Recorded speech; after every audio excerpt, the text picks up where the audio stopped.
மாணவர்கள் அனைவருக்கும் வணக்கம். நம்மளுடைய சேனலில் ஆங்கிலம் தொடர்பான பதிவுகள் தான் போட்டுட்டு வந்துட்டுருக்கோம். நம்மளுக்கான போர்டு எக்ஸாம் டைம் டேபிளும் ரிலீஸ் பண்ணியாச்சு.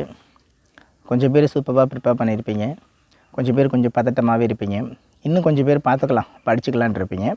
ஸோ யாராக இருந்தாலும் சரி நம்ம சேனலை மறக்காமல் சப்ஸ்கிரைப் பண்ணிக்கோங்க. உங்களுக்கான பதிவு எஃபெக்டிவாக இருக்கும். ஒவ்வொரு வாக்கியங்களும் எப்படி நம்ம மாற்ற போகிறோம் அப்படிங்கிற பதிவு தான். ஸ்லோவாக போவோம், அட் த சேம் டைம் ஸ்டடியாக போவோம். நீங்களும் ஸ்லோவாகவும் ஸ்டடியாகவும் வீடியோவை ஸ்கிப் பண்ணாமல் ஃபாலோ பண்ணுங்கள். பதிவு நிச்சயமாக உங்களுக்கு பிடிக்கும். சரிங்க சார், இன்றைக்கி தலைப்பு என்ன சார்? இன்றைய தலைப்பு நம்ம பார்க்க போகிறது வாய்ஸஸ். நம்மளோட சேனலில் ஆல்ரெடி உங்கள் புத்தகத்துக்கு பின்னால் இருக்கக்கூடிய வினாக்கள் பார்த்திங்கன்னா ஒரே தொகுப்பாக பக்கம் வைஸ் நம்ம மென்ஷன் பண்ணி போட்டிருப்போம். இப்போ நம்ம என்ன சார் பண்ண போகிறோம்? ஒவ்வொரு வாக்கியமும் எப்படி நம்ம மாற்ற போகிறோம்? அது எக்ஸாம்பிள் சென்டென்ஸாக இருக்கட்டும், எக்ஸசைஸ் சென்டென்ஸாக இருக்கட்டும். இப்போ உங்களோட புக்கில் பார்த்திங்கன்னா பேஜ் நம்பர் 14. இந்த 14வது பக்கத்தில் இருக்கக்கூடிய வாக்கியங்களில் மொத்தமாக நம்ம பார்க்குறத விட ஒரு 5 வாக்கியமாக நம்ம பார்க்கலாம். ஃபஸ்ட்டு முதல்ல கொடுக்கப்பட்ட ஒரு வாக்கியம் பாருங்கள். The manager appointed many office assistants. நல்லா கவனிச்சுக்கணும். கொடுக்கப்பட்ட வாக்கியம் ஒன்ஸ் நீங்கள் ரீட் பண்ணிக்கோங்க. ஓகே, என்ன டென்ஸு சார்? இந்த ஆக்டிவ் வாய்ஸ் பாசிவ் வாய்ஸ் பொறுத்த லெவலில் ஃபஸ்ட்டு நம்ம ப்ரிடிக்ட் பண்ண வேண்டியது என்ன tense. Total number of tenses பார்த்திங்கன்னா 12 டென்சஸ் இருக்குது. 12 டென்சஸில் நம்மளுக்கு 8 டென்சஸஸ்க்கு மட்டும்தான் நம்மளுக்கு பாசிவ் வாய்ஸ் இருக்குது. ரெஸ்ட் ஆஃப் த டென்சஸ்க்கு நம்மளுக்கு பாசிவ் கிடையாது. அப்போ என்ன டென்ஸு ப்ரிடிக்ட் பண்ணியிருப்பீங்கன்னு நினைக்கிறேன். ஏன்னா அப்பாயிண்டட் அப்படிங்கிற வேர்டு V2 ஃபார்மில் வரும், அதாவது பாஸ்ட் வெர்பில் வரும். அப்போ கொடுக்கப்பட்ட வாக்கியமானது simple past tense. Very good. 1. அடுத்து 2வது என்ன சார் நம்ம பண்ண போகிறோம்? இந்த கொடுக்கப்பட்ட வாக்கியமானது ஆக்டிவ் வாய்ஸாக பாசிவ் வாய்ஸான்னு பார்க்கணும். கண்டிப்பாக இது சிம்பிளாக உங்கள் ஸ்கூலில் சொல்லி கொடுத்துருப்பாங்க. சென்டென்ஸ், அதாவது ஒரு வாக்கியமானது பை அப்படிங்கிற வேர்டோட சேர்ந்து வந்தால் அது பாசிவ் வாய்ஸு, பை இல்லை அப்படின்னா அது ஆக்டிவ் வாய்ஸ்னு சொல்லியிருப்பாங்க. அதை பற்றின ஒரு கிளாரிட்டி இருக்குது. நம்ம கண்டிப்பாக நம்ம அப்கமிங் வீடியோஸில் நம்ம சொல்லுவோம். ஸோ இப்போ இந்த வாக்கியம் பார்க்கலாம். த மேனேஜர் ஒரு வாக்கியத்தினோட முதல் நிலையில் இருக்குது அப்படின்னா நம்ம கண்டிப்பாக நம்ம என்ன சார் சொல்லலாம்? அதை சப்ஜெக்ட்னு சொல்லலாம். அப்பாயிண்டட் அப்படிங்கிறது வெர்பு, ஏன்னா அது வினையை குறிக்குது. அப்போது என்னது? Many office assistants. அப்போ நிறைய ஆஃபீஸ் அசிஸ்டண்ட்டை என்ன சார் பண்ணியிருக்காங்க? அப்பாயிண்ட் பண்ணியிருக்காங்க. என்ன பண்ணியிருக்காங்க? அப்போ என்ன அப்படிங்கிற வேர்டு வந்தாலே அது என்னது? ஆப்ஜெக்ட்டு. அப்போ நம்மளோட ரூல் பிரகாரம் பார்த்தீங்க அப்படின்னா இந்த என்டையர் ஆப்ஜெக்ட் எங்கே கொண்டு வந்துடணும்? சப்ஜெக்ட் பொசிஷனுக்கு கொண்டு வரணும். அப்போ சப்ஜெக்ட் பொசிஷனுக்கு கொண்டு வரும் பொழுது மெனி ஆஃபீஸ் அசிஸ்டன்ட்ஸ். இப்படி ஆப்ஜெக்டை தூக்கி நீங்கள் சப்ஜெக்ட் எழுதணுன்னே என்ன சார் பண்ணணும்? அந்த எழுதப்பட்ட அந்த ஆப்ஜெக்டிலிருந்து சப்ஜெக்ட் நிலைக்கு வரும் பொழுது அவ்வாறாக எழுதப்பட்டது ஒருமையில் இருக்கா, பன்மையில் இருக்கா, அதாவது சிங்குலராக இருக்கா, ப்ளூரலாக இருக்கான்னு பார்க்கணும். இப்போ அசிஸ்டன்ஸ் எஸ்ங்கிற வேர்டு வந்திருக்கு. அப்போ கண்டிப்பாக அது ப்ளூரல். என்ன சார் நம்ம டென்ஸ் பார்த்தோம்? Very good, super, simple past tense பார்த்தோம். அப்போ எய்தர் வாஸாக இருக்கணும் அல்லது வேராக இருக்கணும். இங்கே நம்மளுக்கு ப்ளூரல் அப்படிங்கிறப்ப வேருங்கிற வேர்டு தான் போடணும். பாருங்கள், மெனி ஆஃபீஸ் அசிஸ்டன்ட்ஸ் வேர். அப்போ இங்கே அப்பாயிண்டடுடைய V3 ஃபார்ம் என்ன சார்? ஏன்னா 3ஆம் நிலையில் தான் நம்ம வெர்பை எழுதணும். அதாவது V3 ஃபார்ம்னு சொல்லுவோம், அல்லது பாஸ்ட் பார்ட்டிசிபிள். அப்போ இதனோட பாஸ்ட் பார்ட்டிசிபிள் ஃபார்முமே அப்பாயிண்டட். Well done. அப்போ பாருங்கள், many office assistants were appointed.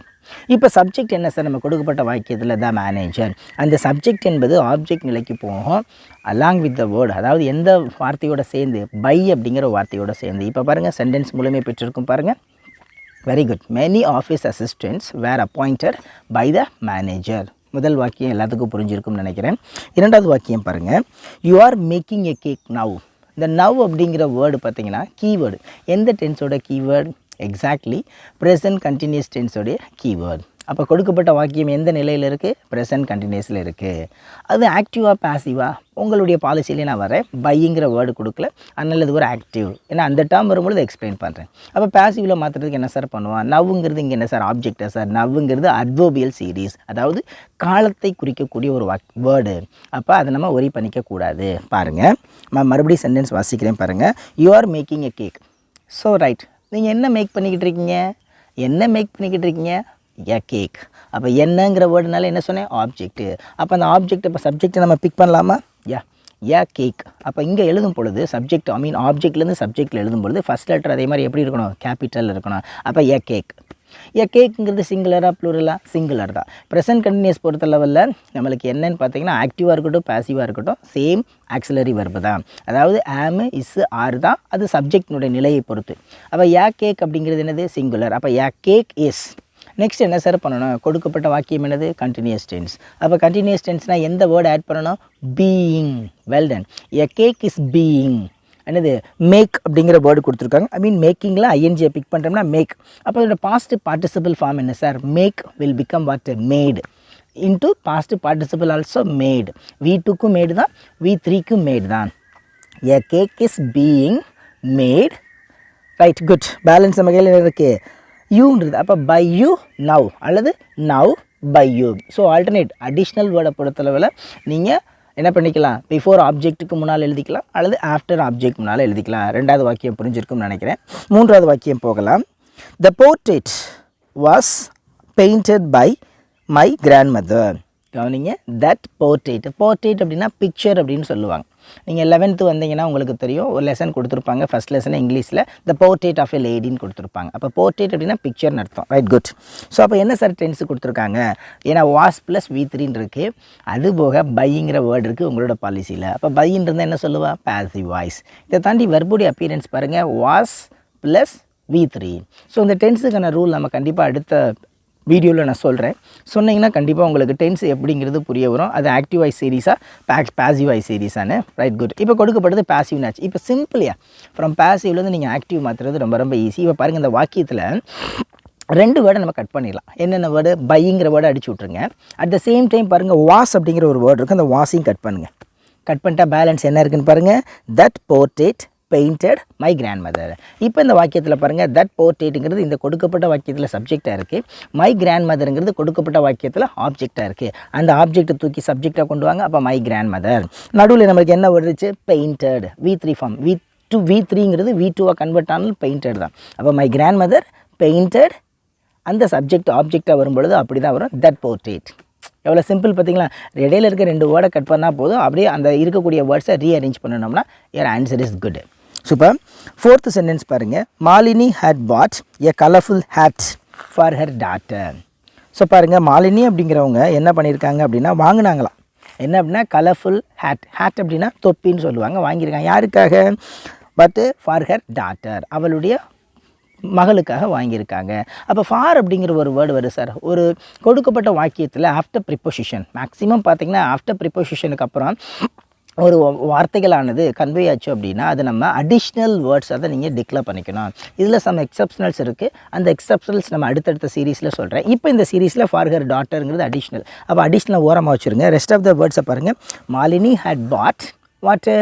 A colourful hat. அப்போ என்ன வாங்கினா மாலினி?